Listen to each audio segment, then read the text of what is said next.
So what the fuck was that? Uh, just wanna say this is the me rambling on. Just finished the season. It's 7 fucking in the morning, 7:31 in the morning. What the fuck did I just watch? This is gonna be very like spontaneous, so I don't know if I'll make a proper video. If you don't like spontaneous video where I go off for a long time, don't watch it. This is like the experience my friends get when I ramble to them on audio. I just sent a 10 minutes audio to one of my friends. So I have so many things to talk about that I don't know where to start. I think one of the first thing and one of the biggest issue I saw with this episode was the pacing, because I don't think we needed an hour long epilogue. Honestly, I don't think we needed that. I would have preferred like a longer episode, like a proper ending, and not that long of an epilogue.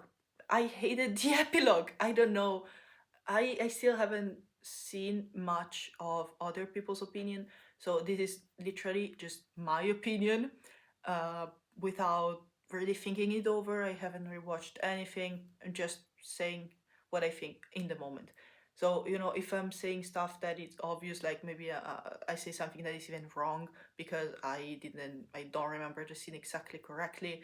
Uh, Bear with me. But the timing, the pacing was awful, awful. I think the whole episode tries so hard to be emotional, and it just wasn't hitting right. Like there were all these monologues.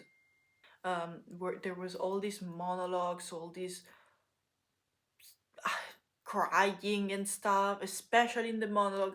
And we as the audience are supposed to like cry with the characters. We're supposed to feel sad or like emotional, but it just couldn't feel it. It just wasn't it. Starting from the beginning of the episode now, more or less. Again, the scene with Mike and Will, atrocious. I don't even know, I'm like 5 minutes in or whatever.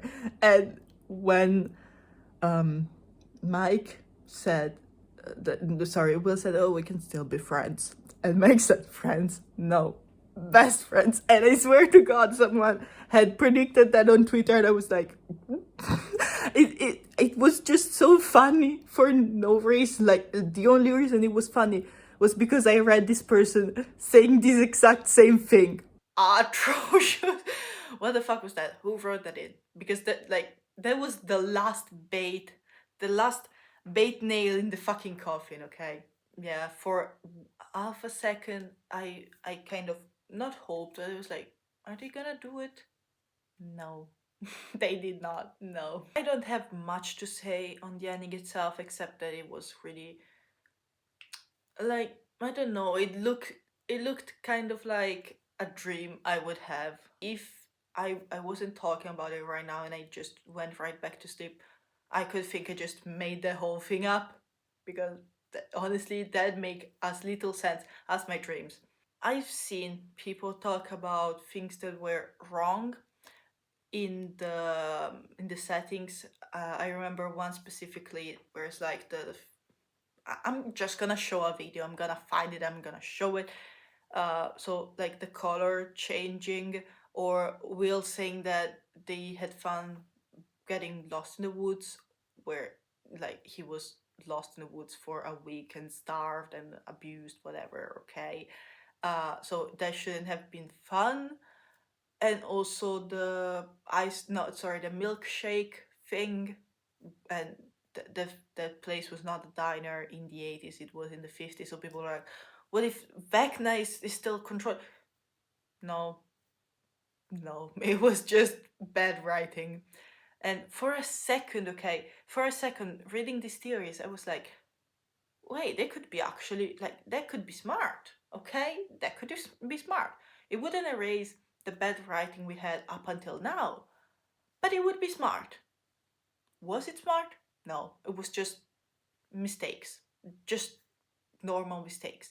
And again, the color change is quite obvious. Like, because like I was like, I don't really trust the Duffers to write that well, but I do trust the people making the sets and everything, because I've seen interviews of how uh, like of how much effort they put into it, into the clothes, into the settings. I've seen whole interviews. So in my head, I was childishly thinking that it meant something. It did not. It made me feel like Joyce Byers with the fucking lights in season one. I was looking at these lights and I'm like, they're trying to tell me something. They're trying. They were telling me shit. Will was dead. And the lights were not even flickering. The lights were not even on. That I kinda hated, because it retroactively make everything kind of worse. Because why would you genuinely write in things that are wrong? It's- I hate it so much. I hate it so much. So I don't know, guys. I don't know. Um, Again, the emotional scenes that we're supposed to cry over, non existent. The only character that died was Kali. And now I have an issue with that. Because, number one, again, I already said it in the last video about Stranger Things. I don't want to look like someone that makes conspiracy theories or anything, but the fact that the only character dying is the brown woman, okay. Ellie's not dead. Like, I think we're supposed to assume she's not dead, and all the all the things Mike said, I switched the S's there, um, are true. Which that's a better ending. But like, why is Elle worthy of a happy ending and Kali isn't? And also, did I fucking like? Did we all hallucinate the fact that the Duffer said someone important from the main cast was gonna die? Because no one in the main cast died. Like, my bets were on Steve during Volume One, and then after Volume Two, I was like, he's not gonna die. They're not gonna do that to Dustin. And on Murray. Murray. Neither of them died. They killed off a character no one really cared about, because, like, they didn't give us anything with Kali. They gave us one episode in season two, nothing for 3 seasons, and then the only times we really saw her interact with the rest of the cast in season five was to be kind of an ass, which she's justified. Okay, I'm not saying she can't, because she's traumatized. She lost all her friends and everything, and like, she just dies, and we're supposed to feel sorry or something, because I didn't feel anything. I don't want to say I'm not sorry, because it's not a good thing that a kid died, but at the same time, why didn't they give us anything more with her? No one really cared that much. Like, tell me someone that has Kali as their favorite character. I'll be waiting, because no one has Kali as their favorite character. Deaths in stories are not just deaths, they have to mean something. And Kali's death meant nothing to the audience, because she wasn't important. Like, a lot of people already hated her because she was an asshole. She was traumatized. And again, why is Elle deserving of a happy ending and Kali isn't? And if the reason is, oh, they had to kill someone important because it was the last season, kill someone we actually care about. Don't go just halfway there. Like, just like in season four when they kill Eddie. Yeah, he was like, people cared about Eddie more because we saw, like, we could empathize with him a bit more, but he's not important in the grand scheme of things. I would say the main cast has had plot armor, and I went into the finale knowing no one from the main cast was gonna die. One scene I like, there are a couple of scenes I liked, which is a bummer, because they, if they could write good scenes like that, why they couldn't write a whole good season? A whole good show, because again, with everything that happened, it makes the show better retroactively. And I still really like season 1 and 2. I think season 1 was where it peaked. What the fuck? Because it wasn't focused on the sci-fi aspect. It was focused on people and relationships, and I like that. This season, relationships where again this I liked a couple of scenes. Mainly I liked um, Steve and Jonathan talking. Like they again, it wasn't bad, but it could have been better. You know, uh, if they used less time for the fucking epilogue, maybe. And most of my issues come with the epilogue, but there are lots of issues with the actual finale as well. Again, it just Kali's death unnecessary, unnecessary, unnecessary. I don't know, unnecessary. Um, not really as impactful as they were hoping it to be. Elle's sacrifice, I hated it because everyone else gets to live happily ever after with their friends and family, and Elle doesn't. So like, what's the point? Like, assuming she's alive. I'm assuming she's alive. Okay, and she moved to this place with 3 waterfalls or whatever. Assuming she's there, she like number one, how the fuck did she manage to just infiltrate a community with no documents, no nothing? Like, I guess she has superpowers, but I don't I don't know. Okay, maybe she's really just found this random place walking around like an explorer or something. The more you think about it, the less sense it makes. How did she get in this random place? How did she find this random community? How did she infiltrate it? And I assume it's not in America. How did she learn the language? We are not supposed to wonder. Okay. Um, but again, the scenes I liked. I was talking about the scenes I liked. I did like the fact that Joyce cut Vecna's head off. I like that. I don't know how to feel about Henry slash Vecna because I don't have the timeline right in my head because I haven't watched this play that we're supposed to watch to understand everything. So I'm not gonna really talk about his past a lot because I would be really confused if I started talking about it. I know there's like a book, I think, and again the play that I haven't seen and the book that I haven't read. So okay, but they couldn't pay me 1,000 euros to make me care about Harry. Like, I'm sorry, but a child molester, serial killer. I, I'm sorry. There is no amount of trauma that you can put through this character through to make me care about him. Especially again, if you do it retroactively, you show me his bad actions first, and then you half-ass his backstory, which again I'm supposed to watch another whole thing or read another whole thing to fully discover. I do not care. I do not care. Why would I care about Henry? No reason at all. I'm sorry. Let's talk about the epilogue because most of my issues come with the epilogue. Oh my god. But where do I start? The epilogue was ass. First of all, okay, let's start from Mike.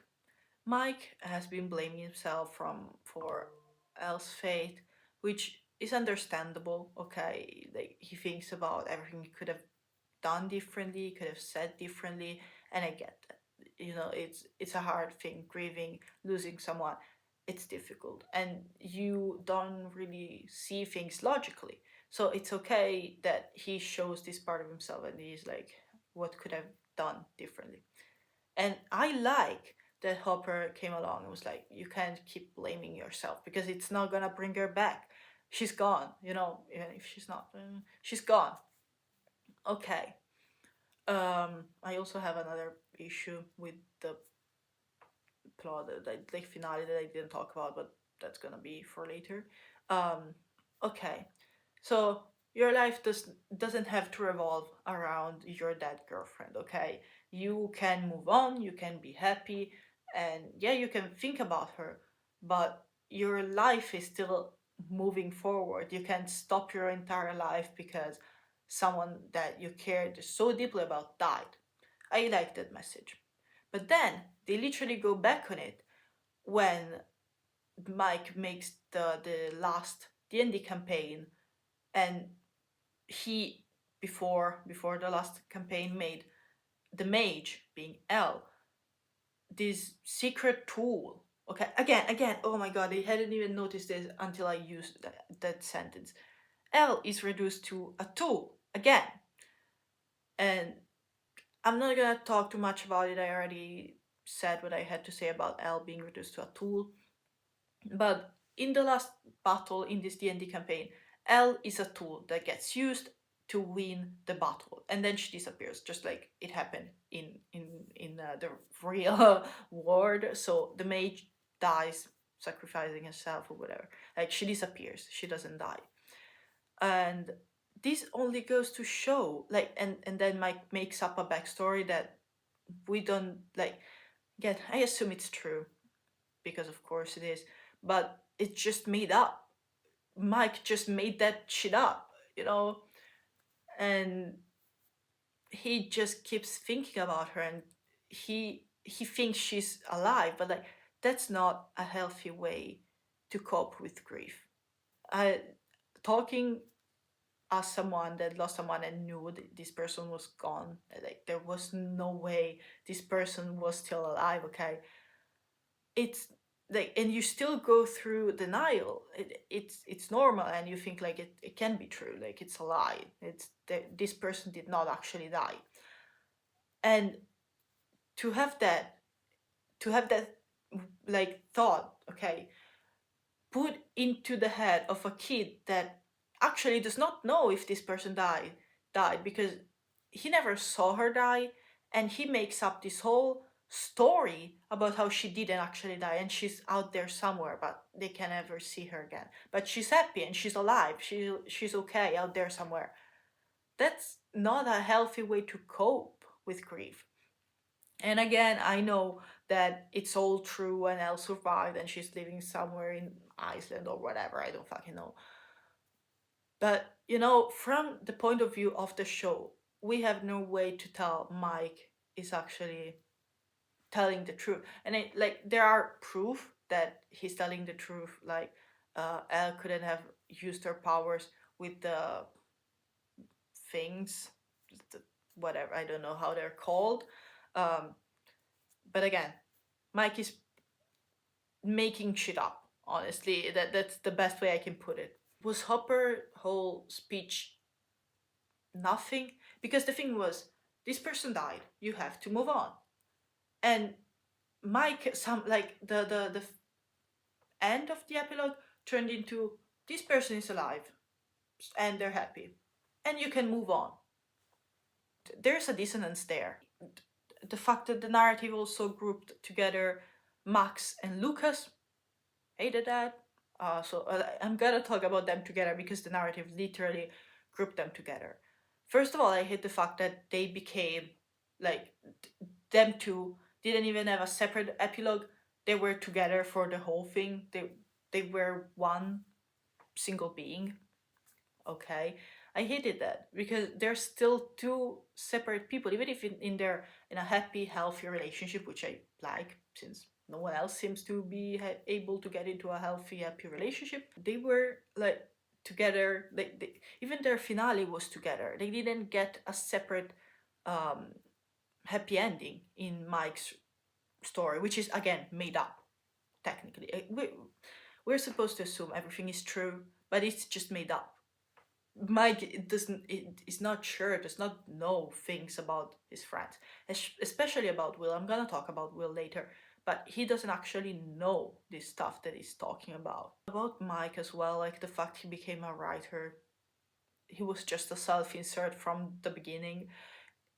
And if you look at it, it makes sense because he's the only normal weird kid because he's white. He's able-bodied. He lives uh, with a happy family. The only thing is that he's a bit nerdy, but he's not really like Lucas is black and he gets bullied because of it. Dustin is disabled and gets bullied because of it. Will is like in the first seasons is not assumed to be gay, but he gets bullied because he's a bit more feminine, I guess, or like gay look. I don't fucking know, okay, but he gets bullied because of that, and he's also lower class. Mike is just a normal guy with a bit of a nerd interest, and he gets bullied mostly because he hangs out with the nerdy kids or whatever, the weird kids. Which that happens, okay? Like you can be bullied and be normal, like normal looking. You can come from a wealthy family, be white, straight, cisgender, and still be bullied, of course, because of your interests. But like that only shows that Mike is just a self-insert. But going back to Max and Lucas, they I don't have much to say because they literally just they're just a couple. They're not two separate beings, they're just a couple. And I already talked about how Lucas was completely sidelined. Max also, because she doesn't really do anything in the epilogue. She's useful enough in the finale. And I like that they use the fact that she knew Harry's mind, but that she doesn't even get a separate epilogue. Like, what does she goes on to do? We don't know. What does she want to do? We don't know. What does Lucas want to know? What school is he going to? Is he going to college? Is he? We don't know. They're a couple and they're in love. That's okay. That's the end of it. Okay. If the writers don't care about it, I guess I shouldn't care either. Dustin is honestly the one I have to say the least things about because he's the valedictorian of his class. He's smart and goes to a smart people university, college or whatever. I don't know how it works in America. Like after high school, we go to university, generally speaking, or we just start working. We don't have the differentiation between college and university, so sometimes I just say university when I meant college because I don't know the difference. So whatever. He goes to college or university. I can tell. And I guess he's the only one that again they didn't completely fuck up. But that's it. I don't have much to say about him because they didn't completely fuck him up. Will has not even a full epilogue boyfriend. First of all, again, it's what Mike think is happening, so it's technically made up. But I think we have to assume what Mike is saying is complete truth. So Will gets not even a happy epilogue boyfriend. Like they had an hour of epilogue. You're telling me they couldn't have introduced this character? They couldn't have given him a line or two? I already hated the idea of epilogue boyfriend because it's so cheap. It's like, here you go, your gay character has a boyfriend now. Are you happy? But number one, he didn't even get that because we don't know if his boyfriend is a boyfriend or just like a fling or a friend. It could be a friend, because they're not showed as a couple, and it makes sense because again, this is how I saw the scene. I think they were in a gay bar or like something along those lines. I think, okay, so we're supposed to assume they're in a safe space, but I understand they wouldn't just kiss in the wild like that. But we don't even know. Maybe it's just a friend. We have to assume that they touch each other's arm. That clearly means they have a thing going on. And I hate that for so many reasons. Again, you had 1 hour of epilogue. You're telling me that Will couldn't have brought the boyfriend back, or like anything. The boyfriend didn't even have a line or it so fast. I hated it so much. I hated it. Speaking of queer characters, I I don't understand if Vicky and Robbie broke up. I will assume they didn't because if they got together and broke up off screen during a time skip, that would be awful and extremely hilarious because Okay, but I'm gonna assume they're still together. I don't know because honestly, I haven't seen Vicky in the epilogue. I don't know if she was there in some scenes. I don't remember her. Who knows? I saw someone on X, what, on Twitter, whatever, um, say that they broke up, but we don't know. It's kind of speculation, just like when there was the Jonathan and Nancy breakup, and no one was sure if it was a breakup or something else. So we have to wait, I guess. But I don't think Robin and Vicky broke up. If they did, that's awful. But we didn't see Vicky. So the other gay character that was in a pre-relationship before, they took so long for this epilogue, and it wasn't even satisfying. I don't care. The older group is probably the better one, I'd say, because there wasn't much to ruin in the first place. The younger group fucked up completely. And then there's Joyce and Opera. I don't even know what to say about them anymore. I'm not saying that Hopper should have like been destroyed by Elle's death sacrifice or whatever, but he didn't even show any signs, or even just a small thing could have been okay. Like, I don't know, maybe when Will is about to graduate, he looks at a picture of Elle or something, like something that he keeps around because Elle is the same age as Will. Like, maybe he could look at this picture and we could imagine it was reminiscing and being like, oh, if you could have been there, if you could have had a normal life, maybe you could have been graduating today as well. But he just seems to not care. I know it's kind of the point of his arc is that he should stop blaming himself and everything, but why is Mike allowed to talk about Elle and think about her and Opera isn't?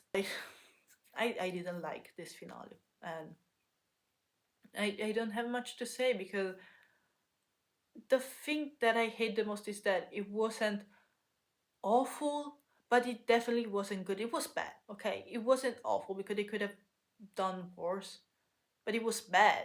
Like, just because you didn't do a terrible job doesn't mean you deserve a B plus. At this point, I'm completely over the show. I don't like it. I don't care about it, and I know they're planning a spin-off. I'm not even gonna address it. I'm not gonna watch it or anything because I don't care. And also, I don't know what the spin-off is about, but I swear if it's about Holly and friends, I'm gonna shoot someone on Minecraft. It was okay that Holly at the end was like the dungeon master of this new party of kids and going like full circle, but I don't even know the names of most of these kids aside from Holly and Derek. I don't even know the other kids. I don't care about these kids. Let me know your opinion. Let me know if I'm alone in this state of mind. I think I'm not. I know people, like some people assume that the one fans that didn't like the ending or volume 2 are Byler fans that only cared about Byler or whatever. But I don't ship Byler. I made a video about like ship ranking, and I said I don't ship Byler, and it would have been cool if it was canon, but of course I knew it wasn't gonna be canon. And I don't care about Byler, but I care about good writing, and I would have accepted the relationship between Mike and Elle to be endgame. Like, I don't even know if it's considered endgame since Elle is dead. Um, but like they could have given us more if they wanted us to ship them, because their relationship was so fucked up. Like the last 3 seasons, they were either fighting or broken up or not really interacting like a couple. And like it's not about Balor or Mileven. It's about bad writing.